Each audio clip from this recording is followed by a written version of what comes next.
All right, so get ready, because today we are going deep into philosophy. Ooh, exciting. We're tackling aesthetic judgments. So basically, how do we as humans, how do we decide what's beautiful, what's ugly, um, and everything in between?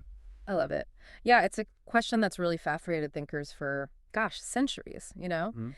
And I think it kind of boils down to this question.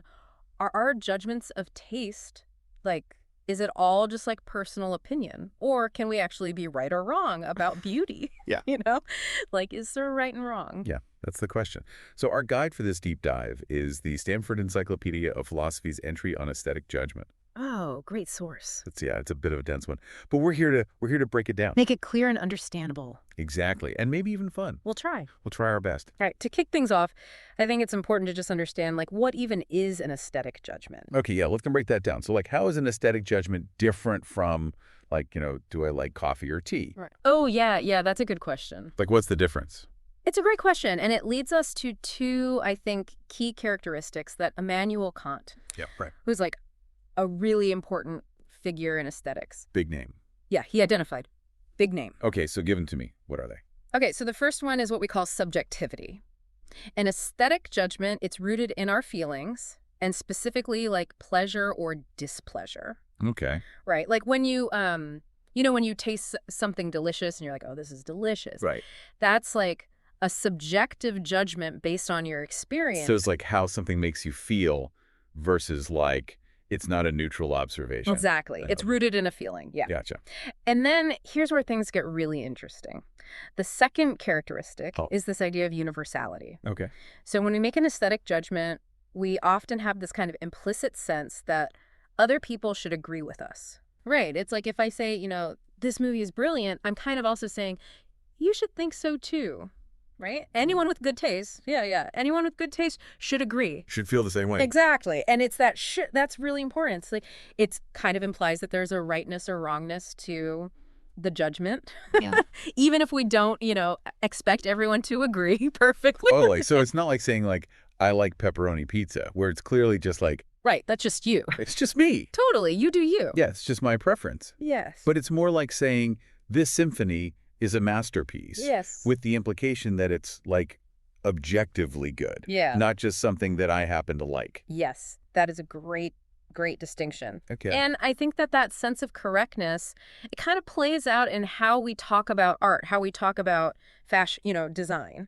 We Right. have this idea that, like, we argue about taste, Right. There are these ideas of experts and critics. Good taste, bad taste. Exactly. So we have these implicit, like, better aesthetic judgments. Yeah, we value expert opinions in those Mhm. fields. And I Yeah. think it's because we do believe that they have like a more developed or more like refined sense of what is aesthetically pleasing, right? Exactly. Like, you trust, a chef's opinion on food more than someone who's, like, never cooked before, right? Exactly, yeah. You're You're like, well, you've developed your palate. But you've refined your palate. Yes. Okay, so this is really interesting, right? We have this tension between, like, subjective feeling and the idea that there's, like, some judgments are better than others, right? But if it's all based on feeling, how can an aesthetic judgment even be right or wrong? Yeah, that's the big question. How can we be mistaken about beauty? That is the $1,000,000 question, right? Yeah. And it really gets to the heart of this idea in philosophy that we call normativity. Okay, so break down normativity for us. What does that mean in this context?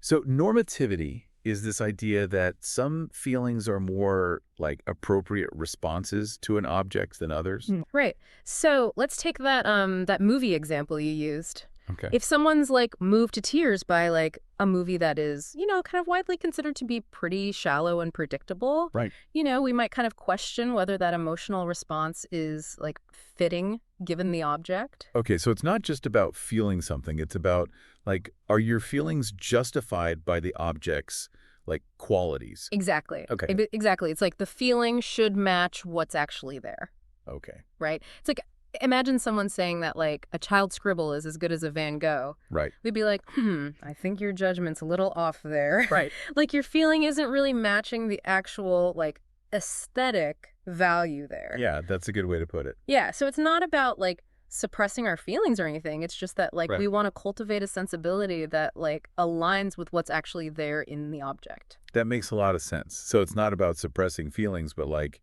kind of refining them Yeah. in a way that makes sense, you know? Exactly, yeah. Based on the object. And this leads to, I think, another really important point, which is that aesthetic judgments depend on what we call non-aesthetic qualities. Okay. So, like, beauty isn't just floating around in a vacuum. Right. It's, like, grounded in the object's actual features. Okay, so I'm intrigued. You're saying that we're not just randomly, like, slapping this label of beautiful onto things. Yeah, there's a reason. Okay. I mean, think about all the things we find beautiful. A sunset, you know, like a graceful sculpture, a piece of music.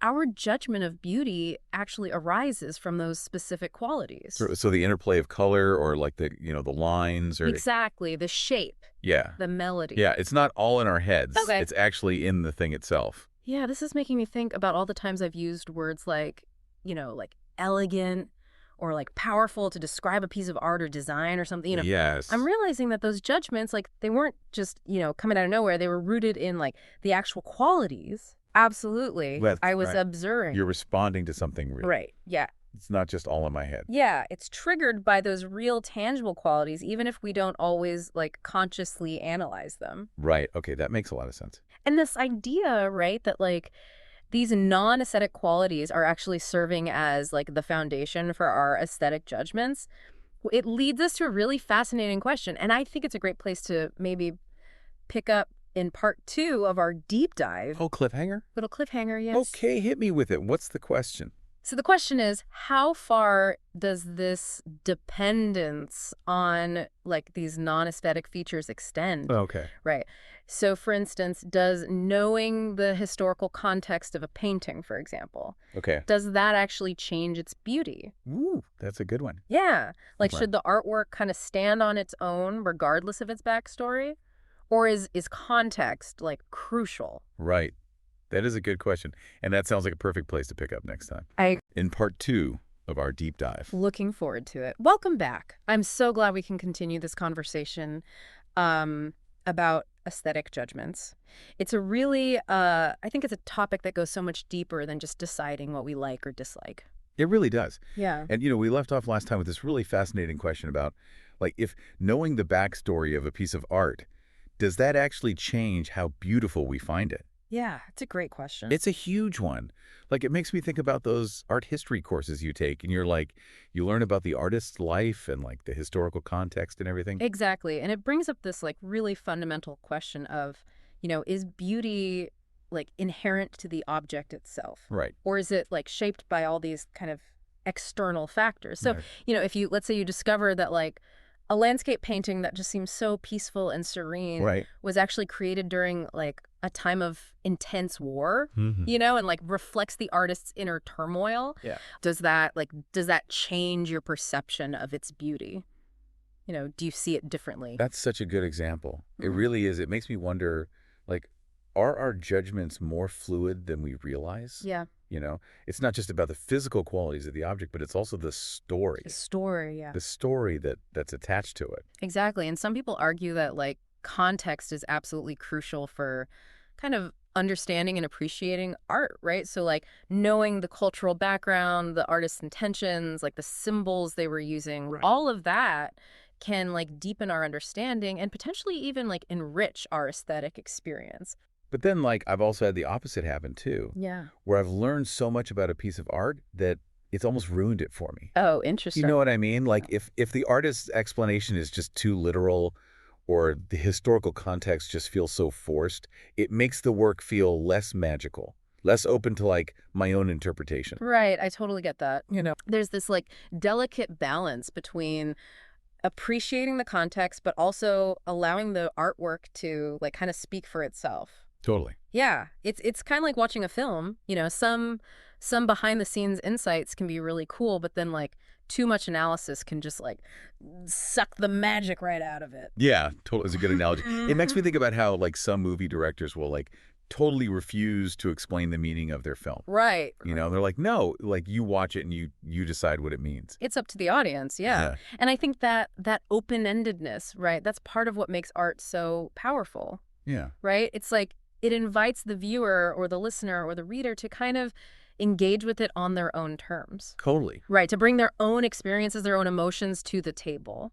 This is really making me reconsider how I approach art and beauty in general. Like, it's not about, like, passively taking it in. You really do have to actively engage with it Yeah, there's that active engagement. and question your assumptions Yeah, and be open to, maybe there's more than one way to interpret this. absolutely. And that active engagement, I think, is what makes exploring aesthetics so exciting and so rewarding, right? Oh, yeah. Because it challenges us to think critically about our own perceptions, Right?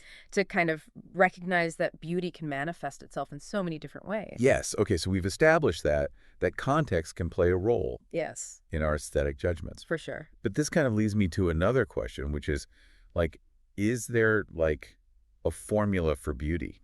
Ooh, that's the big one, yeah. Can we pinpoint, like, the qualities that make something aesthetically pleasing? Yeah. Like, regardless of, our preferences or cultural influences. That is the question, right? Yeah. That philosophers and artists have been trying to figure out forever. It's the age-old quest. Yeah. Is there Uh-huh. like a secret recipe? What is the magic formula? That's the magic formula. Yes. But I think, as you might have guessed, it's not quite that simple. I had a feeling there was going to be a but. There's a but coming, yeah. Okay. Well, there are certain elements that we tend to associate with beauty, like, symmetry, harmony, balance. Those are common ones. Those come up a lot. Yeah. But aesthetic judgments, ultimately, they're what we call anomalous. Okay, now you're using the philosophy A jargon. little bit of jargon, I apologize. Break down anomalous for me. Okay, so anomalous basically means that there aren't like strict laws or rules Okay. that govern aesthetic judgments. Okay. Right. So unlike like scientific principles, which should hold true, across time and space, Yeah. aesthetic preferences are influenced by so many factors. Right. It's like individual experiences, cultural norms, historical context, even our mood. Like at a given moment, Right, so there's no equation, no equation for beauty. no guaranteed, like, checklist to create a masterpiece. You can analyze the elements of a painting, you can break down the composition, you can identify the colors, but you can't guarantee that everyone's going to look at it and be like, oh, that's beautiful. Okay, so what about those, like, theories you hear about, like the golden ratio, Yeah. and how that's, like, supposedly explains beauty in nature and art and stuff? Yeah. That's a fun one. Is that not it? It's a fascinating concept, and it might be a part of it, but it's not, again, it's not like this foolproof formula. I mean, think about it. If there really were a universal recipe for beauty, wouldn't all art look the same? That's true. Wouldn't we all be drawn to like the exact same things? I guess so. But in reality, beauty it's so multifaceted. It's Yeah. always evolving. And our tastes are so individual. Yes. And they change over time, too. Like, I know my aesthetic preferences have evolved Of course. as I've just, like, seen more art, listened to more music, Yeah, and that evolution, I think that's what makes it so cool, right? Right. It's not this static set of rules. It's more like this ongoing journey, right? Good way to put it, yeah. Of discovery and exploration. This is really shifting my whole perspective. Yeah. Like, it's not about finding the right answer. It's really just about, like, embracing the subjectivity of it, Yeah. the nuance, and the fact that it's always evolving and it's different for everyone. Absolutely. And that brings us to another, I think, really cool aspect of aesthetic judgment. So Yeah. we've been talking a lot about beauty and ugliness, right? Right. But there's actually this whole range of other terms that we use to describe our aesthetic experiences. Words like elegant or dainty or sublime. Yes, even, like, grotesque or something. Yes, exactly. Like, these are all words that add so much, I don't know, like, color and depth Yeah, they're fun. to our descriptions. Yeah. But, like, where do they fit in with all this? Yeah, it's a great question. Are there just, like, different flavors of beauty and ugliness? So that's a great question. And it kind of brings us to this, like, I think of it as like a hierarchical model Got of it. aesthetic judgments. Okay. So those terms, right, like elegant, dainty, sublime, these aren't just synonyms for beautiful or ugly. They're more like specific ways of being beautiful or ugly. Okay. And they often carry these like additional layers of meaning, right? All right. I'm interested. So give me an example. Like, how would you differentiate between something being, like, just beautiful versus something being, like, elegant? Okay, so let's say we have two dresses. Okay. Right. They can both be beautiful, Okay. but the elegant dress, maybe it's like characterized by its flowing lines, like a graceful silhouette, Right. a kind of refined simplicity. Right. So it's beautiful in a way that also suggests like sophistication, Sophistication. poise. Exactly. Okay, so elegant is like a subset of beauty, Yeah, it's like a subcategory. but it adds this like extra For a layer. layer of refinement or like grace or something Exactly. to the overall aesthetic. Exactly. And I think the same goes for all those other terms, right? Like sublime kind of evokes this sense of awe, Right. grandeur, often in the face of something that's like really vast and powerful. Dainty suggests like a delicate, charming kind of beauty, right? Grotesque is something that might be both ugly but also strangely compelling.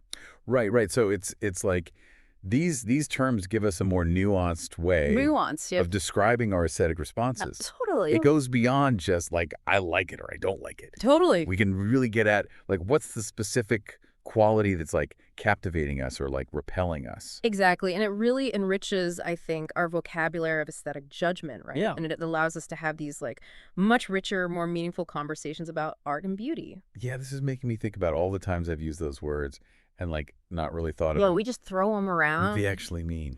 Like when I say the building is like imposing or that piece of music is haunting, I'm actually making a judgment Yeah, you're making a judgment. based on a very specific kind of aesthetic experience. Exactly. And that judgment, even though it's subjective, it's still aiming for this kind of like correctness, Right. right? We're not just like throwing these terms around randomly. We're Right. really trying to like capture the essence of what we're feeling. Right. And communicate it to other people. Exactly. Yeah. We want them to understand. Wow, this has been so insightful. Like, I feel like we're really getting to like the heart of what these like seemingly simple words that we use to describe art and beauty actually mean. Yeah, there's a lot packed in there. And how much thought actually goes into even our like, seemingly off-the-cuff judgments Totally. about things. And it's that complexity that makes it so fascinating, right? It's like this journey into like the depths of human perception, emotion, judgment. This feels like a good place to stop for part 2. Yeah, I agree. But I'm really excited to like keep unpacking all this. Me too. So what do you have in store for us for like the final part of this deep dive? Well, I think we need to go to the very core of what defines like the aesthetic. Right. And then I think that will help us really understand how it helps us understand like the world around us. Okay, so we are back for the final part of our deep dives into aesthetic judgments. Yeah. And wow, we've really covered a lot of ground, right? Like everything from how our subjective feelings and like these objective qualities, how they play together. Yeah. And then the role of context and just like how tricky this whole idea of beauty is. Right, it's so slippery. It really is. Yeah. And you've been teasing this question of like what exactly is the aesthetic? Yes. And I'm ready to tackle it. So like is it just a fancy word for anything that we find pleasing? Or is there something like more to it than that? That is the question, right? Yes. And it's a question that philosophers have been wrestling with for, literally centuries. Yeah. And there's no easy answer, right?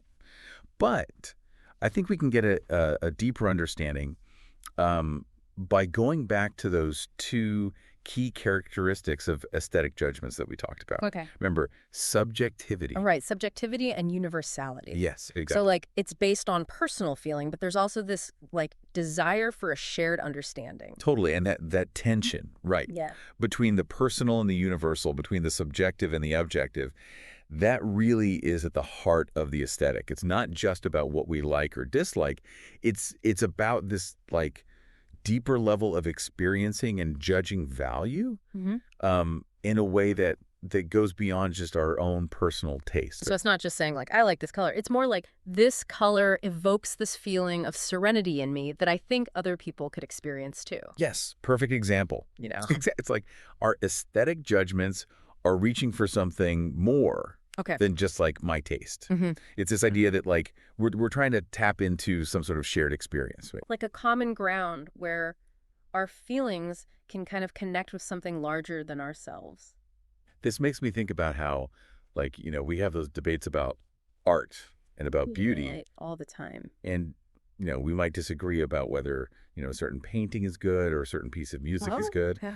But like often those disagreements are coming from this shared desire to like understand it, To get it. to get it, yeah, Yeah. to like grasp the essence of it and articulate its value. Exactly. And those debates, even when they get really heated, right? Yeah. It shows that like these judgments aren't just random. Right. Like we're not just expressing like arbitrary opinions. Right. We're not just being like contrarian for the sake of it. Exactly. We're really trying to have this like dialogue about meaning, Right. about value, about the nature of beauty itself. So the aesthetic isn't just like, a fancy term Right. for stuff we like. It's a way of being. Yeah, it's a way of engaging with the world Absolutely. that involves personal feeling, but also this like striving for a shared understanding. I love that. Yeah, that's a great way to put it. Yeah. And it's that way of engaging with the world, that aesthetic sensibility that allows us to appreciate art, to appreciate nature, even like everyday objects in this much richer, more meaningful way. It's like you're saying it helps us see the beauty, Everywhere. even in those like unexpected places. Totally. Yeah, it's like it attunes us to it. Yeah. Yeah. This is really resonating with me. So it's like developing our aesthetic sensibilities isn't just about like knowing art history or knowing music theory. Right. It's more than that. It's really about cultivating this like way of seeing, way of Like a experiencing. being in the world. Yeah, and like finding the meaning and the value beyond just like the Like practical. a functional. Yeah. Yeah, the everyday. It's more than that. You Okay. got it. You're getting I'm it. like, this is where the power is. That's the power of the aesthetic. Yeah. It's not just in museums and concert halls. Yeah. It's everywhere. It's everywhere. It permeates. Yeah, totally. It's like how we dress, how we design our homes, how we interact with nature. Yes, how we set the table. Yeah, all of it. Every little thing.